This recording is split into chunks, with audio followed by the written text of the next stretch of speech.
Welcome back, dear viewers, to another 15 minutes of Power Minutes with lovely Maria Luisa Engels and myself, Dr. Alex Steinberg. As you know, we are on a mission to talk about and to equip you with all the best human skills, mindset skills, and AI skills. And we have this lovely free course online. And as always, please make sure to check the QR code that you see here on the top and to check that out if you haven't yet. We have designed that perfect course for you to design in 15 minutes per day, 7 days a week. So it's only 1 week. It's not a lot of time to design that perfect roadmap to your next big thing, your next big goal, your next big dream, your next big objective. And as a glimpse of that, we are regularly in this monthly LinkedIn Lives talking about important topics that are concerning us all. And today we are talking about the important question, does AI mean that you are cheating? We have 3 mindset tips for you, and we will, and stay until the end, we will share with you 3 free AI tools that we explore at the moment that help us to learn, to advance, to grow. And we're not sponsored by these tools, by the way. But before we before we dive in, may I ask you, dear Maria Luisa, to introduce yourself? With pleasure. Welcome to another episode of Power Minutes. I'm Maria Luisa, and I love to work with Alex. I am myself, I have been working for 20 years in corporation. Now I'm a business consultant, trainer with focus on psychological safety, neuro leadership, and neuroscience of change. And it's a pleasure, really, to work with Alex. And I hand that to you, so you can introduce yourself. Thank you. Yes, and myself, positive energy coach, like Maria Luisa, I focus most of all on what we all have, this great brain. It's the mindset. We believe, both of us, that we have one skill that AI doesn't have, which is our mindset. And with that, we have the greatest skill actually to manage anything we love to do in our lives. So in my work, I actually help my clients to actually focus on the human skills and to combine that with the best possible AI tools to realize your dreams. But now, let's dive in. So the whole big question, how do we make sense of AI? As we all have noticed, there's a huge technological disruption going on, and also there is some sort of moral panic going on. We all see in the media, in the social networks, there is this fear that comes with AI. So we tend to think as AI as something that, does it take away our jobs? Will it kill society? Will there be really mad robots that will go and destroy everything? That's the extreme, of course. And even though there are risks, we're quite aware, both Maria Luisa and I, we are quite aware there are risks. What can we actually now do to update our skill set to work with that, to actually make it our ally? That is the topic for today. And of course, you might have guessed the whole question, does it mean that we are cheating, is a rhetoric question. Now, we want to discuss with you or talk about 3 specific mindset things because we believe that the whole way of using AI depends on your mindset. So the 3 takeaways start with the first one, with the way in which we address it, actually, in the way in which we look at it. So may I hand over to you for that first one? Yes, yes. I mean, it looks like, okay, this AI monster that is coming from behind and getting bigger and bigger, but it's not the first time that we experience that thing, and it's about how we approach it. So there are pros and cons. There are risks and opportunities, as with any new thing that happens. And I think the most important, as Alex said, is what is the intention that you have when you use AI, when you approach AI? And also, do you approach it with a learner mentality, or do you approach it as something that is happening to you as a victim? It makes a totally difference. And of course, you have to use it with the right intentions. So we want to talk about self-limiting beliefs. I believe, Alex, this is the point you wanted to talk Yes. about first. What can we actually, if we analyze ourselves in our self-awareness, what can we identify in our personal development as self-limiting beliefs we might have about AI? Exactly. Yes.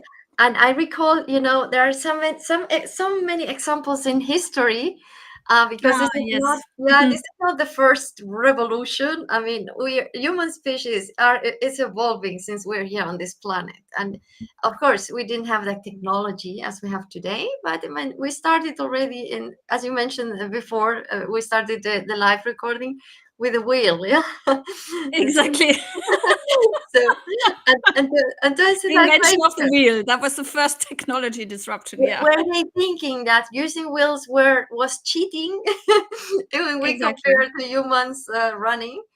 But there are real examples like the printing press. It was really a controversy about using the printing press because it was not that good as, you know, the handwritten books by the monks with so much dedication. And they were thinking about also copyright because they were not authentic if you're printing it. So who's Exactly. writing it if you print it? So And that, what's the original if you're printing a lot of copies of books? Exactly. That was a huge disruption.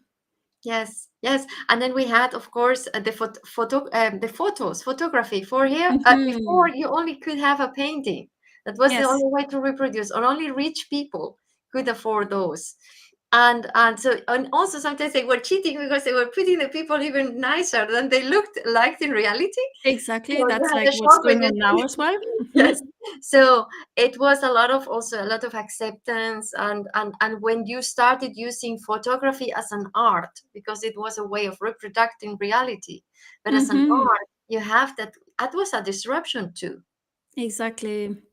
And of course, I mean, we have more recent examples as well. Well, recent in the early 2000s when, well, search engines, I don't want to mention the big one, but anyway, you know what I mean. When Yes. search engines came along and people were saying, yeah, but will now all the libraries, the bookshops, will they become dead? And they won't. No, it's just a different channel of communication. And it didn't mean cheating to search something on an internet search engine. So technology disruption has been there always, and we have a human reaction that is also at the same time normal, isn't it? The human reaction is to, first of all, ooh, this is something new. What does it mean to me? Is there any menace? Is there something that, like at the moment, of course the fear is understandable as well, because there is this thing, well, at the moment the discussion is going on, does it take away the jobs, does it not take away the jobs? And I think my humble opinion is that yes, there will be jobs taken away, but also new jobs and new need for human intelligence is emerging, or is actually already existent, because we will always need that human intelligence for oversight, decision making, ethics, for actually to know what to do with that technology. Because obviously, and we see many examples, AI can do wrong as well in the wrong hands, and is already doing the whole, the whole world of abuse is already thriving, and we need always humans to do that, to instruct the technology. So I think the answer is not it will take the jobs or it won't. It is, as you said before as well, it depends on how we look at it. What do we want to use it for, the tool? Yes, and we have a fantastic, like a surprise for you at the very end of today's session that Ah, illustrates yes. very well that what you said. So I think I am in alignment with you. Some jobs will disappear, but we have really huge opportunities, and this always has happened in the past. The point is, people just focus on what they lose, but they don't Ah, see yes. what comes yet. Why? Because it doesn't exist yet. Yeah, So we because it's cannot, something new. It's an innovation. It has yes. not, there's nothing comparable in the before world. We Exactly. cannot imagine the future yet because it's not that specific as the past. Yes. And that's the point. We just see our loss. And if we could imagine a future where we can how we have more time, where we can outsource the repetitive tasks, where we can Yes. really fulfill our potential, then this would motivate us to embrace that future much better. And that leads on nicely to the second takeaway, which is we want to suggest that if we look at AI as our learning body or as our amplifier of our own powers, of our human skills, well, in the past they were called soft skills. I tend to call them power skills.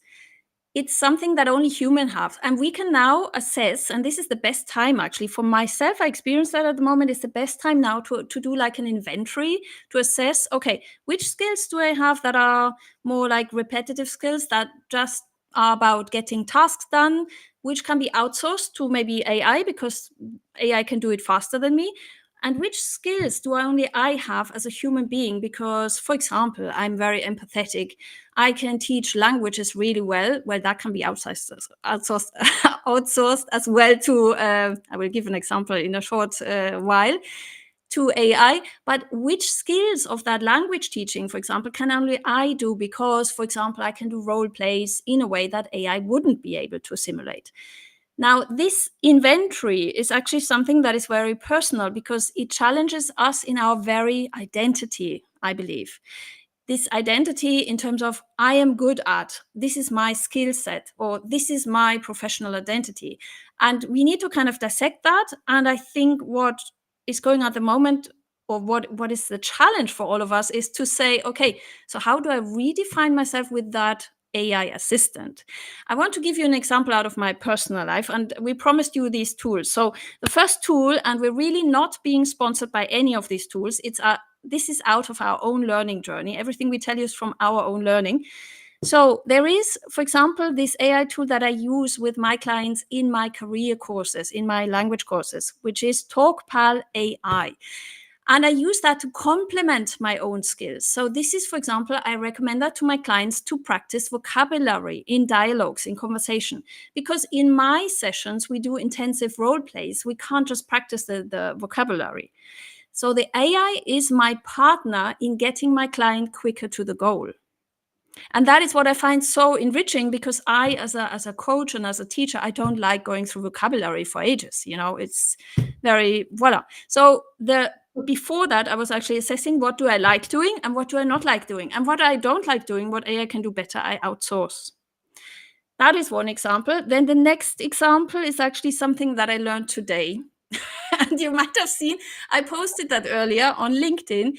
It's called Recast AI, and it's a fantastic tool that I recommend to all of you that actually summarizes written publications in short audios.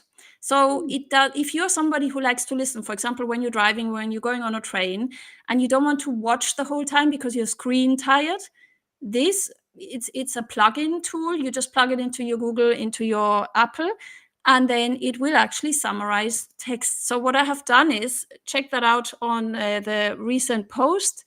I have summarized our last LinkedIn Live, and now it exists as a recast. So that one is really great. powerful. And I guess you're gonna share this in the comments of this. And in the comments, yes, I will put that as well, because this morning it blew me away. And I have another learning tool that I use again with my clients, which is Repeto.io, and I pronounce it in in Spanish here. Was This it one, Italian? it Italian is one or no, Spanish? it's just my language confusion. Okay. Probably you could say in English Repeto.io. So this one also is a really powerful learning tool for individual work. And I tend to recommend that to my clients when they want to practice. When they, for example, they have a document they need to memorize, I recommend them that, because this tool will generate for you structures and systems so that you can memorize that content. Wow. And I can only develop learning techniques with clients in terms of how can you memorize, but I will not sit next to the client to memorize. Yes. So that I have outsourced as well to AI. Wow, this is fantastic. I mean, every day are popping up new tools. Yeah, that's what I'm doing at the moment. So I really am fascinated by it. And also I realize it's so, for me personally, I don't know how you feel about it. It's so enriching to actually be able to have that assistant that takes over the boring tasks that you didn't like to do. That is actually the revelation, isn't it? Yes, absolutely. I mean, my productivity has increased in the last, since January, because new tools came in January, and I'm using, really, I would say I'm 40% more productive than last year. Yes. Just And you because have similar examples, haven't you, where you just outsourced things that you would spend hours and hours and days with in the past? yes, absolutely. So it's just about trying and trying and and checking how it works for you. And there's so many things, and it's amazing. And So of course, what we didn't mention yet is our daily conversations with ChatGPT, of course. I mean, you have the same, haven't you? Like we tend to ask questions to ChatGPT in terms of if I have an idea for a client, I tend to double check with ChatGPT. I say, this is my strategy. Can you please tell me, is this correct for that type of client?